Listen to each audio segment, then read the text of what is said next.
Oke, Assalamualaikum warahmatullahi wabarakatuh. Selamat sore sahabat Edi Mitrakom dimanapun Anda berada. Kita akan melanjutkan video membongkar bagaimana seorang konten kreator itu berhasil. Oke, pada video sebelumnya untuk kita sebagai pemula, ya, jangan sebut pemula ya, nggak enak bahasanya kalau pemula. Jadi yang baru saja bergabung dengan Facebook profesional, mudah-mudahan di video kedua ini bisa membantu teman-teman dalam berkreasi, terutama mencari keberuntungan di Facebook profesional. Oke, terima kasih. Kita lanjut di video berikutnya ya. Jadi kalau kemarin kita sebagai konten kreator yang baru bergabung di Meta, jadi langkah pertama yaitu kita harus mengenalkan diri kepada teman-teman supaya akun Facebook kita dianggap original, bukan robot. Nah, tapi tidak sebatas itu ya. Jadi video seperti ini adalah video yang paling direkomendasi oleh Facebook. Cuma setelah kita menjadi bergabung di Facebook profesional, itu banyak sekali aturan-aturan, apalagi di tahun 2024 ini ya. Langkah yang pertama yang harus kita lakukan yaitu kita harus mengenali akun Facebook kita. Karena apa? Akun Facebook adalah kunci keberhasilan kita di Facebook profesional. Apa bedanya? Terus mengapa akun kita yang menjadi kunci? Yang pertama, kita harus tahu pada tahun berapa ya, kita sudah bergabung dengan Facebook. Jadi ada dua ya. Yang pertama, kalau kita bergabung dengan Facebook itu sejak adanya Facebook di tahun 2008 sampai 2015, itu berarti kita beruntung, karena secara tidak langsung kita sudah mendapat rekomendasi dari Facebook itu sendiri. Yang kedua, apabila akun kita itu dibuat di tahun 2016 sampai sekarang, apalagi yang baru kemarin baru lahir tahun 2023 atau 2024, nah itu juga akan mendapatkan perlakuan yang berbeda dari Facebook. Yang pertama tadi sudah saya jelaskan, apabila akun teman-teman itu dibuat tahun 2008 sampai 2015, setelah kita bergabung ke Facebook profesional, maka secara otomatis kita akan mendapat perlakuan khusus, terutama dalam berkarir di monetisasi ya. Yang pertama, akun lama itu tidak harus memenuhi syarat. Contohnya yang sekarang sedang ramai itu harus 5.000 pengikut baru bisa dimonetisasi. Jadi kalau akun kita dibuat tahun 2008 sampai 2015, 1.000 follower pun, kalau memang video kita video yang bagus, video yang original, itu bisa mendapatkan rekomendasi monetisasi ya, bisa disetujui monetisasi, bahkan bisa langsung mendapat email atau notifikasi dari Mbak Meta. Yang kedua, apabila akun Facebook kita dibuat di tahun 2015 atau baru kemarin, baru lahir, itu kita harus benar-benar berusaha bagaimana kita bisa bersaing dengan pemain lama. Contohnya bersaing seperti apa? Jadi kalau untuk kita yang baru bergabung itu jangan iri atau jangan ikut-ikutan seperti akun-akun yang sudah lahir terlebih dahulu. Contohnya dalam membuat konten itu tidak boleh asal. Contohnya asal, misalnya kita melihat pada akun si A itu pakai musik terus kontennya seperti itu tapi tidak pelanggaran. Nah, kita jangan ikut-ikutan kalau emang akun kita itu akun yang baru dibuat. Karena apa? Karena itu akan menjadi malapetaka bagi kita. Jadi akun Facebook yang baru bergabung dengan Meta itu tidak bisa sembarangan seperti akun-akun yang sudah lama. Karena secara pribadi ya, saya sudah membuktikan bahwa akun lama itu lebih direkomendasi. Tapi kita juga perlu hati-hati karena sekarang semua orang sudah bergabung ke Facebook profesional. Jadi kita juga perlu hati-hati, jangan mentang-mentang kita akunnya akun lama terus membuat kontennya asal-asal. Yang kedua itu ya tadi ya.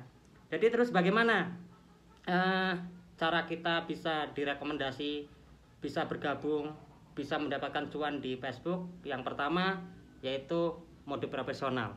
Pasti teman-teman sudah tidak asing lagi dengan mode profesional. Yang kedua itu silakan kalian membuat konten dengan cara menilai diri kita sendiri. Misalnya kita ini cocoknya mau buat konten apa? Hiburan, berita, atau vlog, dan lain-lain. Nah, jadi seperti itu. Jadi tunjukkan bahwa kita benar-benar aktif di sebuah konten tersebut. Contohnya seperti ini kan aktif ya. Ini pasti video seperti ini direkomendasikan oleh Facebook. Yang kedua, dalam hal monetisasi itu ada 3 fitur yang kita incar. Yang pertama, kalau kita belum mencapai target ya, mencapai target maksudnya ada aturan-aturan yang diberikan oleh Meta, tapi aturan itu sendiri kadang-kadang berbeda sama teman. Itu apa? Itu karena tentang umur Facebook kita ya. Jadi kalau Facebook kita umurnya lebih tua, itu aturan itu nggak berlaku. Karena banyak teman-teman saya itu yang baru 1000, yang baru 1500 itu sudah bisa dimonetisasi untuk iklan real dan in streaming ya. Jadi yang perlu kita lakukan yang pertama itu kita mendapatkan fitur bintang.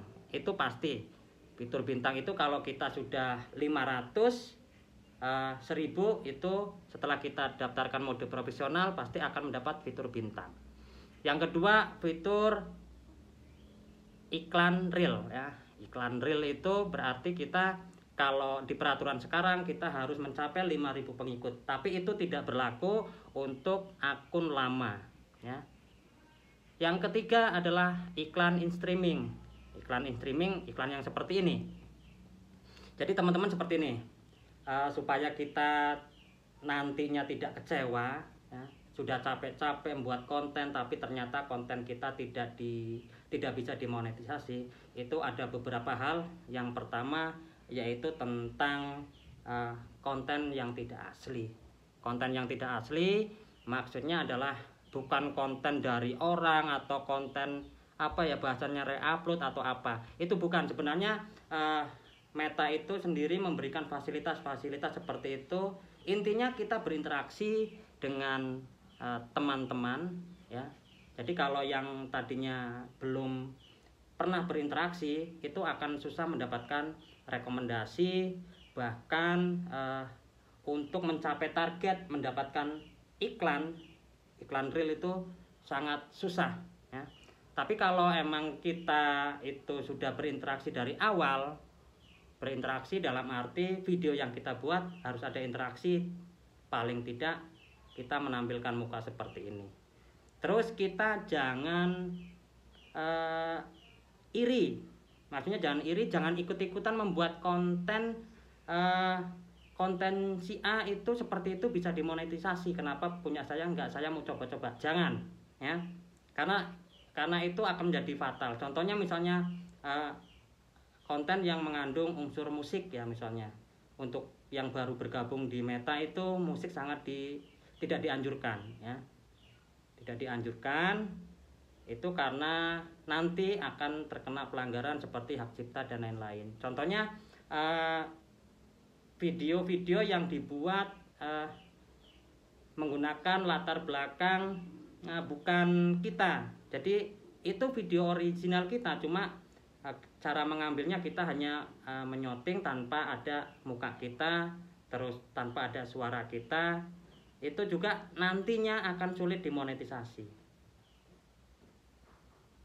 Tuh. Terus bagaimana caranya? Caranya Facebook itu mempunyai hal yang unik tersendiri.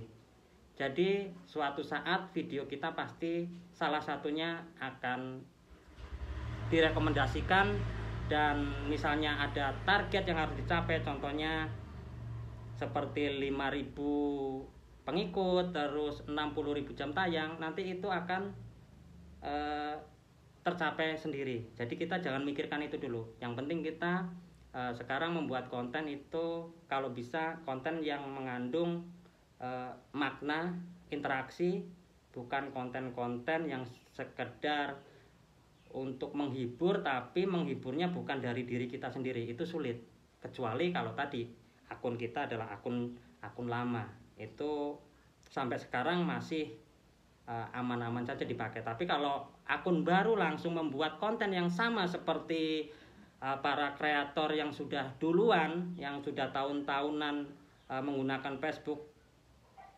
kita pasti nggak akan bisa dimonetisasi.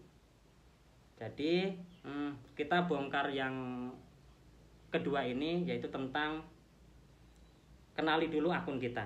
Kalau akun kita itu akun 2008 sampai 2015, pasti akun kita mendapat prioritas dari Facebook. Tapi kalau akun kita baru dibuat, ya kita harus kerja ekstra keras supaya konten-konten kita direkomendasikan. Terus masalah yang saling follow, terus saling komen, ya itu perlu tapi tidak mutlak ya. Tapi yang mutlak adalah bagaimana kita merekomendasikan diri kita terlebih dahulu kepada Facebook dan kepada teman-teman yang ada di Facebook itu sendiri. Jadi itu mudah-mudahan ini membantu. Kalaupun nanti ini rame lagi ya, akan saya buat video lagi bagaimana supaya kita cepat mendapatkan rekomendasi untuk bisa diterima monetisasinya tanpa harus kita pusing ya. Oke, jadi itu dulu. Terima kasih. Saya Heri. Assalamualaikum warahmatullahi wabarakatuh. Semoga bermanfaat.